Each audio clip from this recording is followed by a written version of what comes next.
I'm Eric Alt, Customer Success Manager at SendGrid, and here with Tom Young from rentalcars.com, who we've been working with rental cars for several years now.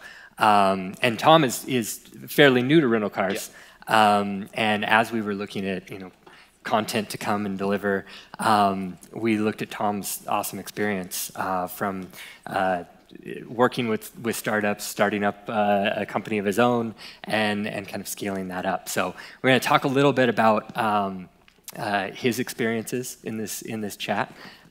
First, I want to jump in and kind of see who knows what SendGrid is and who we are. A show of hands.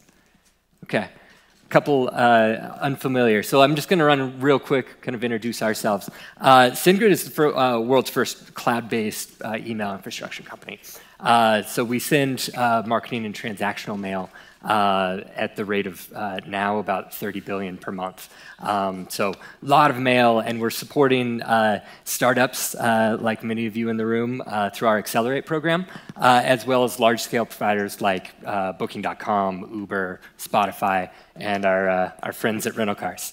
And so that's why I'm here, with Tom here. We thought we'd kind of team up and give some good insights about what it's like with email at the small scale and then kind of at the large scale.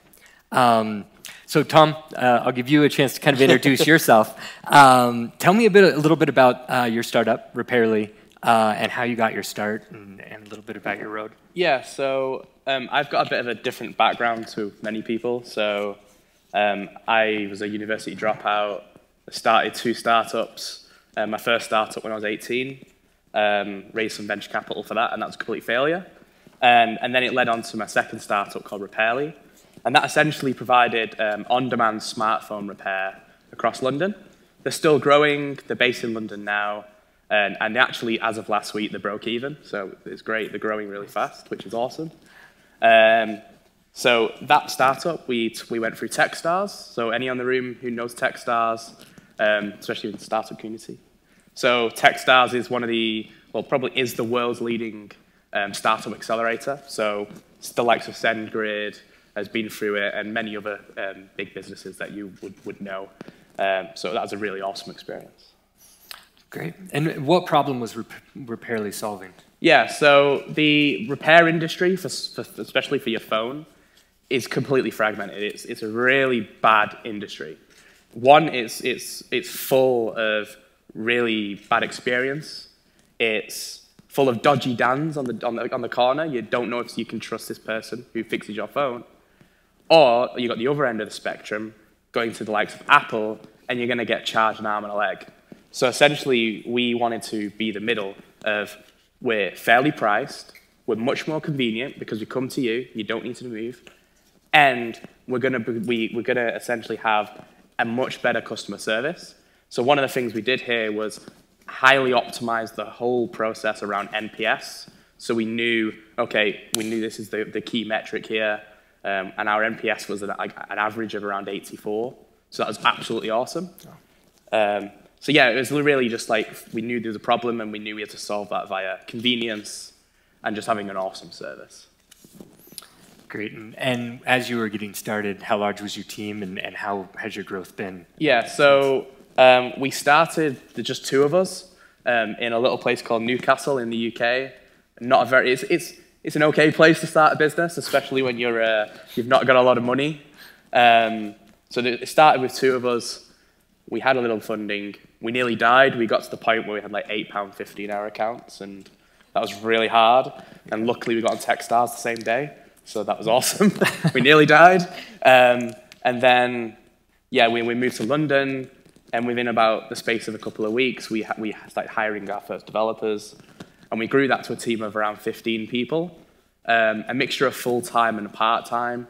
The team now has around 10 full-time staff, and over 30 part-time who would go out there and pick up the phones. I'm now not active day-to-day in the business, but I'm still an active advisor and a shareholder. Great. And aside from Techstars, did you have any other funding or acceleration? Yeah, so we went through 2 accelerators with that company. Interestingly, we went on to the first accelerator called Ignite, which is in Newcastle, with a completely different idea. So we actually started as a company called Sourcely, which was the Netflix of e-textbooks. So textbooks are very expensive, and we wanted you to be able to rent them online for an hour at a time. We quickly found that students just didn't care about that. They don't want to spend the money on textbooks. It's like, okay, well, that's our target audience gone. And then we started to speak to publishers, and publishers was like, no, because you're completely cannibalizing our market. So we had about 4,000 books on it, but inevitably it was going to be a failure. And we quickly pivoted and then went to Repairly, went through Techstars, and then we raised some angel investments, and they're just about to raise another round at the moment. And they're on Dragon's Den as well in November. Great. So watch that.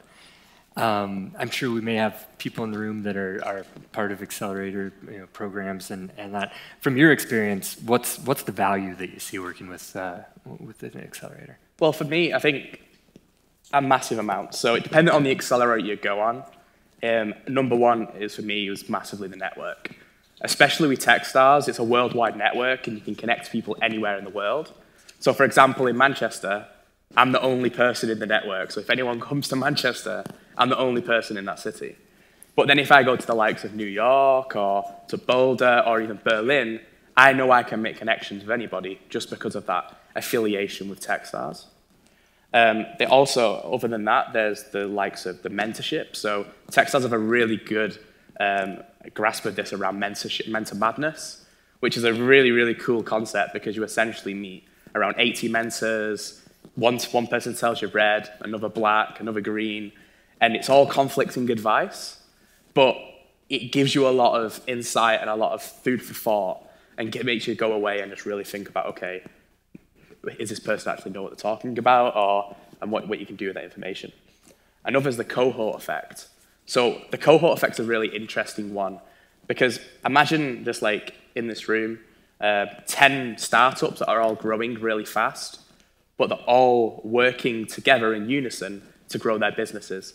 They're all different types of businesses, but they're all growing and they're all helping each other to move faster. So I think that's, for me, they're the main things for an accelerator. I think the cohort effect is a massive one, especially. Just by seeing other people grow and move faster, it made us a lot more be proactive and try and grow a lot faster as well. Okay, great. Looking back at the good, the bad, and the ugly, of your experience, what would you do differently if you were to start Repairly now?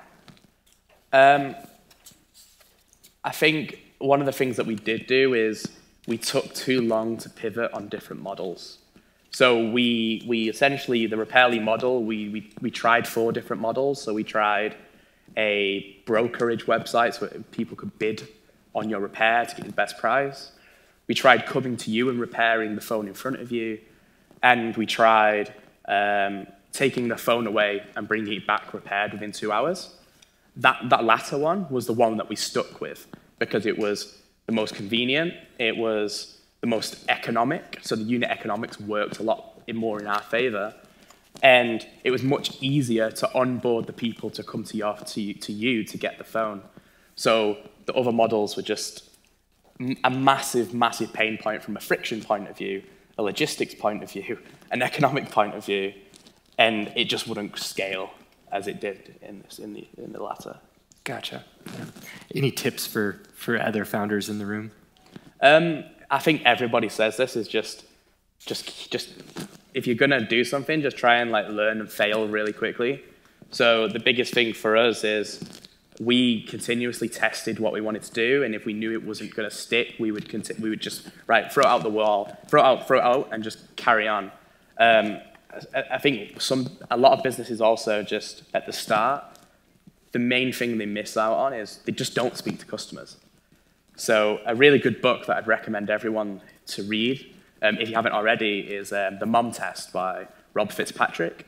So that's a really good way of speaking to someone and really getting to the true validation of if your idea is a good idea or not. Because especially in Europe, we're very conservative. So if someone tells you your idea, you're most likely going to lie to them, say, oh, that's a great idea, it sounds amazing, because you don't want to hurt their feelings. People don't purposely do that. They don't want to be a dick, but it just happens, right? So this concept is just a really good way of getting through that. That's great. I wanted to take advantage of Tom's experience in the startup, and so now we'll shift to email because that's why we're up here. But really wanted to take advantage of his insights, kind of outside his email as he got started. So shifting over to email, how did email fit into the growth strategy at Repairly? Yeah, so the biggest thing around Repairly was essentially keeping our customers informed, because we had their phone with them, right? And the phone that we had that, and that was really precious. If someone takes your phone away, that's so close to you now. It's like another extension of your life. So the more we essentially had the phone and taken it away from you, we needed to keep you informed. So the transactionals, especially from an email point of view, were massively important. So sending email alerts to say, oh, we're taking the phone, it's in repair, it's on the way back to you, and really keeping that person informed, that was a big one for us. Another was around customer feedback. So again, we optimized everything for NPS.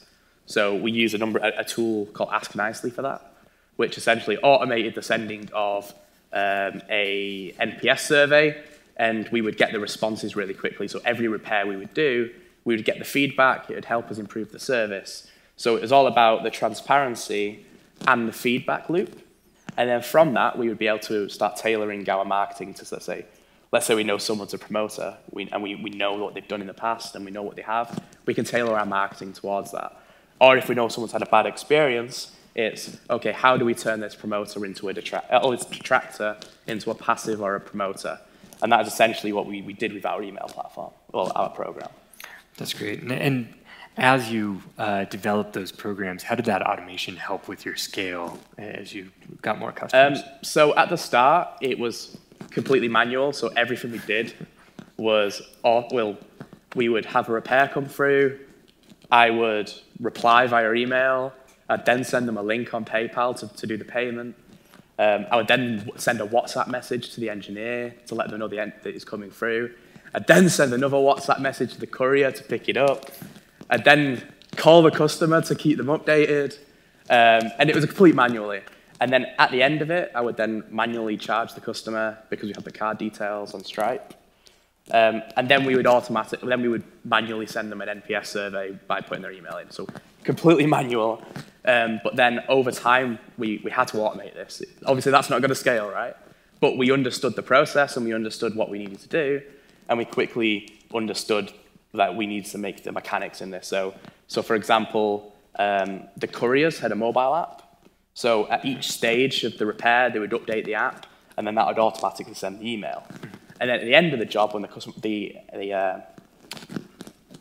the courier says, okay, the job's completed, within 24 hours, we'd automatically send a trigger to Ask Nicely to send an email via that. So everything from that point, because we knew the journey of the courier with the phone and who the customer was then allowed to be automated.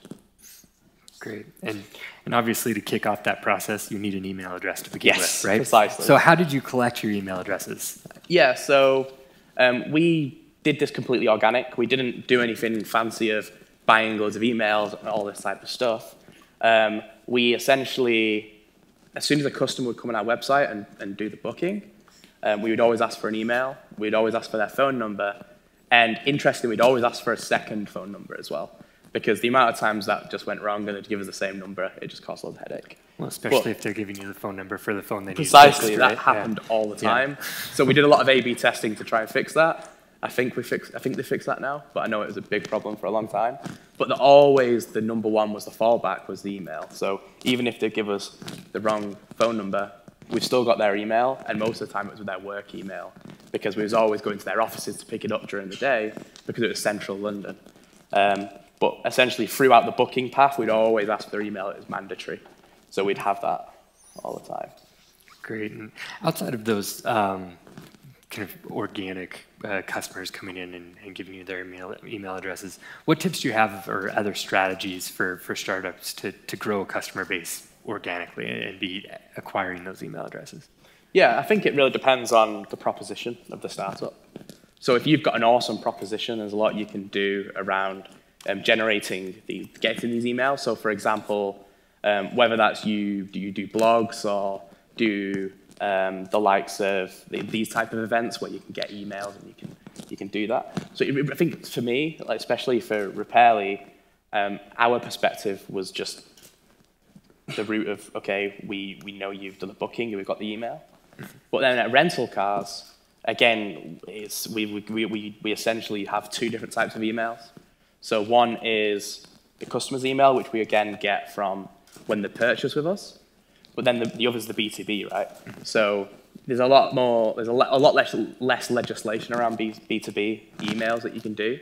So if you're in the B2B game, that's where you can start being a bit more proactive and really like going out there to marketing companies to get emails from them, etc. So there's a lot more like black magic stuff you can do, as they call it, where you can get these emails from other people. But especially in the B2B game, they can do that much more. But in B2C, I'd probably say be a bit careful from that. Sure, yeah. And when creating that email program from scratch and then scaling through, did you run into any issues? Yeah, so the amount of times I remember once actually, every time we would, like a user or a customer would purchase something on the platform, they would get an email confirmation. And I remember this one time where we sent about 30 confirmations to one user from all the orders we were getting that day. So there was like the same different people, the different orders. And I just remember getting this email like, guys, I haven't even purchased anything from you guys today. So what are these emails? And that was a really awkward conversation, especially because that was full of personal information, the customer's name, their email addresses, a lot of stuff that could have got us in trouble. So I think that was one of the biggest scares that we've had, because especially when they threatened to take you to court. So sure. Yeah, that was interesting. It was fun though. It's nice to have those issues on a smaller program. Oh yeah, definitely. Like if that was a scale, if that was sent that to, let's say for example, you times that by 100 or even 1,000 or whatever it is, you're going to get in a lot of problems, especially if you haven't sorted that scale. Yeah. Any issues along the way with reputation, with the service providers? Anything that as you were kind of scaling up? Yeah. So this isn't relating to Repairly, but after Repairly, I worked for a startup called Purple Intelligent Spaces, which is a Wi-Fi analytics company. So they're used by the likes of Walmart and various other businesses throughout the world. And one of the biggest problems we've had there was emails getting blacklisted. So if you think about like Wi-Fi, if you log onto the Wi-Fi, how likely are you going to put your real email address? Probably not very high. So the amount of fake email addresses we were getting was completely crazy. So every at least 3 weeks, maybe a bit longer, we would get a warning from Amazon SCS saying that we're going to get blacklisted. So the amount of calls we had with Amazon saying, hold on guys, this is how we need this, we die otherwise. So I think especially at that of like just making sure that the data that you do have on the emails is real. Otherwise you can get into that problem of, okay, if you're handling a lot of emails, you will get blacklisted by a provider. I haven't come across that problem with SendGrid, but I know especially with Amazon SES, that is a huge problem. And how would you avoid that? Kind of looking back at the acquisition process and how you're collecting the addresses. I think this links to this upcoming legislation around GDPR, right? So around this soft opt-in. So right now, especially in that business, the reason we were getting blacklisted is because we were sending marketing emails to people who hadn't opted into marketing emails. Just because they logged onto the Wi-Fi and they hadn't double opted in, we was like, okay, you've accepted the terms and conditions, great. But they hadn't actually gone out the way to say, okay, we've sent them an email, then you click. So I think in that scenario, we would have gone down that route just because of the high likelihood of having blacklisted emails, like just fake emails. I think, again, it depends on the business, because that is, again, it's a massive friction, making someone go into an email, click opt-in, etc. Yeah. You mentioned GDPR, and I think that's interesting to kind of stop. And who's familiar with GDPR and the upcoming legislation? Okay. Tom, do you want to warn them, or should I? I'll warn. Okay. So, who in here owns a startup? Or works in a startup, or just a tech business in general, or any business? Obviously, we all work somewhere. Yeah. So, It's overarching. So, GDPR is going to be an interesting one for everyone. It's going to affect everyone who does business in Europe, whether they're an American company, whether they're a Chinese company. It's going to affect everybody in Europe. So essentially, it's going to put a massive limit on how people advertise via email or any other way, but also how you store data, how you map that data out, and how you audit it. So, for example, at rental cars, this is one of our biggest things that we're doing. And so, in rental cars, as a wider group with Priceline, we've set a date that we need to be GDPR compliant by December. So, way ahead of the game. It doesn't come until April, but we need to make sure that we're compliant by then.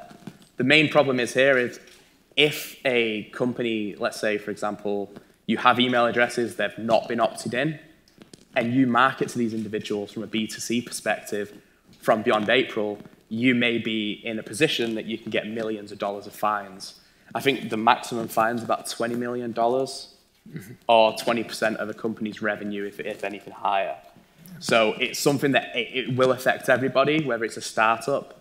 So it's something that I would definitely recommend to just look into, invest some time into it, map how you handle data, map how you opt in it, and really just make sure from an auditing perspective, you have everything sufficiently in place. Otherwise, there's going to be a lot of casualties, I'd say. Yeah. And a good point to start now, right? While it's small, right? With the practices, and what do you see the impact of larger scale companies dealing with this as they have to go back and kind of mine their database? Yeah. Is it going to be a really big project for you? Oh, it's massive, right? So just to give context, at Rental Cars, we send around 15 million emails per week. And that's growing 20% fold. And it's all through SendGrid, so that's awesome. Hey. So 15 million emails per week. And obviously that's a massive scale, and every time you essentially send an email out and this GDPR thing is in place, every time we're in default, right? So that's more and more fines for us. But one thing we're doing right now is making sure in our databases that it's all flagged in certain ways. So from an auditing perspective, when the auditors come in, it's like, okay, here's the database. You can see it's all flagged. It's all opted in. This is what we're doing, and making sure that's in place. It's hard for us because we have a lot of historic emails, as you're already aware. Yes. So we're a business that's been around for over 10 years. There's a lot of historic data there. So it's obviously, how do you clean up that data? How do we make sure we not market to the data, the people who are no longer using us or just not active? An interesting use case, not a use case, but an interesting case study recently was a pub chain in the UK called Wetherspoons. So they understood straight away that GDPR is crazy for them. So this is a pub chain. This isn't even a tech business. And what they've done is completely just was like, okay, any date we have on a customer, let's just delete it and start again. And that's what they've done. So that's a business who has probably over 1,000 pubs in the UK. Absolutely massive. Just getting rid of all their customer data and starting again, just so that they're compliant with GDPR, because it was such a minefield for them to fix that problem. Are there any other strategies used kind of as a startup, and I'm thinking kind of beyond just the transactional email, some of the marketing practices that you used as a startup that differs from where you're at with rental cars now? from segmentation, messaging, anything there? Yeah. So I think from an email's perspective, the more you can essentially just say, the more that you can personalize the emails, the better. So if you know that Dave, he's 21, he has recently rented X car, and he's recently looked at X city, you know realistically that they're going to book in that city and they're going to book that car. So the more that you can personalize the information on the email, the more likelihood that you can try and get a conversion. But from that, you can do a lot of interesting things, right? So you've got that personalized data, but you can test different messages. So why don't one day you test one message which is personalized, and another one day which isn't personalized to a different segment of users, and you can start understanding the differences. So the more you test it, the more you get in depth with the data. So especially at Priceline, we've got a massive emphasis on data. So we don't do anything if there's no data. So again, I think the more that a startup can, or a business in general, can make sure that the data is behind it, the better. So I think from personalization point of view, that is definitely a big one. It's a big problem for us at the moment with rental cars, which we're currently fixing. As you're aware that we use SendGrid, but we've gone above and beyond and built a massive platform on top of it. So yeah, a lot of customization. So clearly you have a lot of experience in email across, kind of small stage, and now as you're kind of scaling up through your experiences, and now, like you said, with rental cars, large program, sending a lot of mail. Do you have any advice for emerging companies that are just struggling to get email started and just finding a place to start? Yeah, I think just doing the basics at the start. So just making sure that you are collecting the emails in a very simple way. Make sure that they are opted in, especially from a future perspective. You can essentially just send, like, let's say, 1 or 2, maybe 3 campaigns per week just to try and get the ground up and running. Because obviously at the start, you're not going to have many emails, but you want to try and build a relationship with the customer.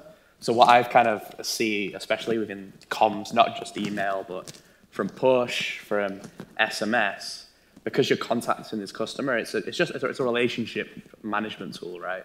You're building a relationship with the customer because they've opted into your emails. So I think the more you, from the start, make sure that you're in their inbox, make sure that the information is relevant to them, and just making it a habit from the get-go, I think that then will set you up for the future, because if it doesn't become a habit, then there's going to be a higher likelihood that this person unsubscribes, because when they get the email again, they're like, oh, who are these guys? So I think that's a big one. Definitely. Great. And one last question that I skipped along the way, but I think it's a good kind of in piece is, what's the best advice you received along the way? And it could be for email or just in your startup in general, as you were working, growing. I've got 2 pieces. So one is by a guy called Paul Smith. It's quite a funny one. It's just simple. Just don't be a dick. That's literally it. I don't need to explain it. That's literally it. Just yeah. So that's definitely one of the biggest things I've learned. just be a nice person, be helpful, give first. Just don't be a dick. And other than that is just, again, I think it just links to this give first mentality. I think the more you can help people, the more you network, the more you really get out there and be active in the community or just be helpful. And then later down the line, it reaps the rewards. So just have a give first mentality and just don't be a dick. So that's great. Yeah. Good advice. All right. Well, thank you all for joining us. Thank you, Tom, for hopping on stage and talking a little bit about email, and any questions that you have about scaling and email, definitely we'll make sure that we get some contact info out to you. We have a lot of great content the rest of the week, so recommend that you come to Lynn's talk later in the week. Paul Ford is going to be speaking as well, and great content around startups and acceleration and everything. So I'm sure you attend that. And then we've got Kiara and Anna talking about email best practices and getting the best ROI out of your program. So we've got all of those posted in the Times and everything. So please join us for the rest of the week. We'd love to see some familiar faces. That's it from us. Thank you.